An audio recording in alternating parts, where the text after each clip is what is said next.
wabarakatuh. Kembali lagi dengan saya Titi Setiawati dari kelas IAT 4B. Pada pertemuan kali ini dalam kajian Tarikh Al-Quran, saya akan membahas tentang kritikan orientalis terhadap kompilasi Al-Quran, yang dimana kita ketahui sepertinya memang banyak ya pintu gerbang yang digunakan sebagai alat penyerang terhadap teks Al-Quran. Salah satunya adalah menghujat tentang penulisan serta kompilasinya.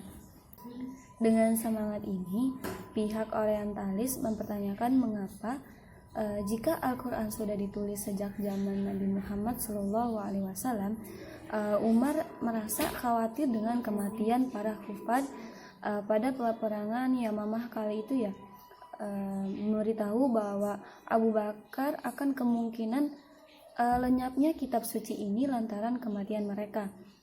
Lebih jauh lagi, mengapa ada bahan-bahan yang telah ditulis tidak disimpan di bawah pemeliharaan Nabi Muhammad SAW? Jika halnya demikian, mengapa pula Zaid bin Thabit tidak dapat memanfaatkan dalam menyiapkan suhuf itu? Meskipun berita itu diriwayatkan oleh Al-Bukhari dan dianggap sah oleh semua kaum muslimin, penjelasan itu tetap dianggap oleh kalangan orientalis bahwa apa yang didialektikan sejak awal dan penulisannya dianggap palsu. Mungkin karena kedangkalan ilmu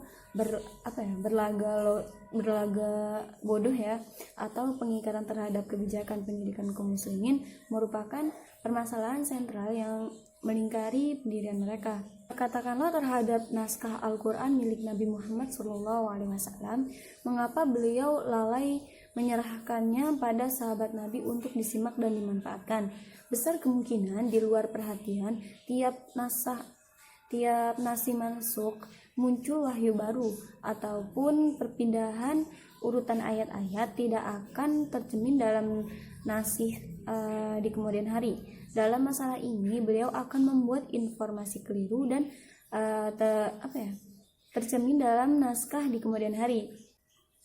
Besar kemungkinan di luar perhatian tiap nasih mansukh munculnya wahyu baru, ataupun perpindahan urutan ayat-ayat tidak akan tercermin dalam naskah di kemudian hari.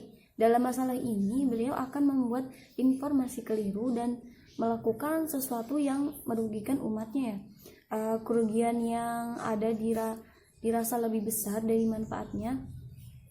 Jika nasih itu terdapat, mengapa Zaid bin Thabit tidak memakainya sebagai narasumber di zaman pemerintahan Abu Bakar?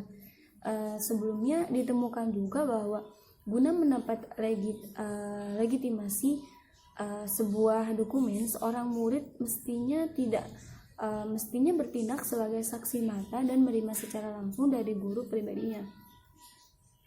Jika unsur kesaksian tidak pernah terwujud, adanya buku seorang ilmuwan yang telah meninggal dunia, misalnya ada menyebabkan kehilangan nilai teks itu, demikianlah apa yang dilakukan oleh Zaid bin Thabit.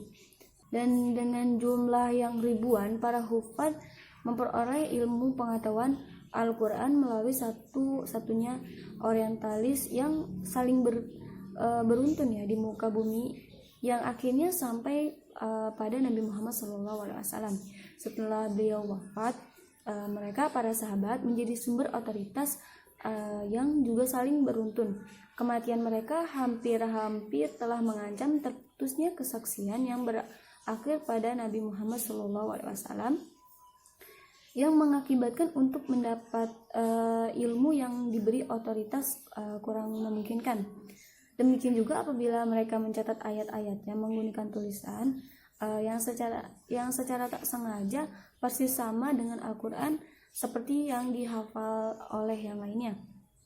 Selama masih terdapat saksi utama yang sesuai, ia akan menjadi paling tinggi, menempati urutan ketiga dari dokumen yang sah. Itulah sebabnya dalam membuat kompilasi suhuf, Abu Bakar bertahan pada pendiriannya bahwa setiap orang bukan saja mesti membawa ayat, melainkan juga dua orang saksi guna membuktikan bahwa penyampaian bacaan itu datang langsung dari Nabi Muhammad SAW.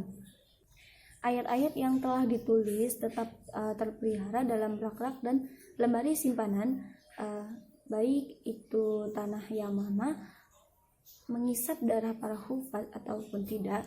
Akan tetapi otoritas saksi yang merupakan poin paling penting dalam menentukan keutuhan nilai sebuah dokumen yang dijadikan titik sentral kekhawatiran umat. Itulah sedikit cerita tentang kritikan orientalis terhadap kompilasi Al-Quran ya. Mungkin itu saja yang dapat saya sampaikan. Kurang lebihnya mohon maaf apabila ada kesalahan kata, dan terima kasih buat semuanya yang udah menyaksikan kajian Tarik Al-Quran dari part 1 hingga part 6 ini. Semoga apa yang disampaikan dapat bermanfaat. Baiknya diambil dan buruknya silahkan dibuang ya teman-teman. Akhirul kalam, wallahu muwaffiq ila aqwamit thoriq. Wassalamualaikum warahmatullahi wabarakatuh.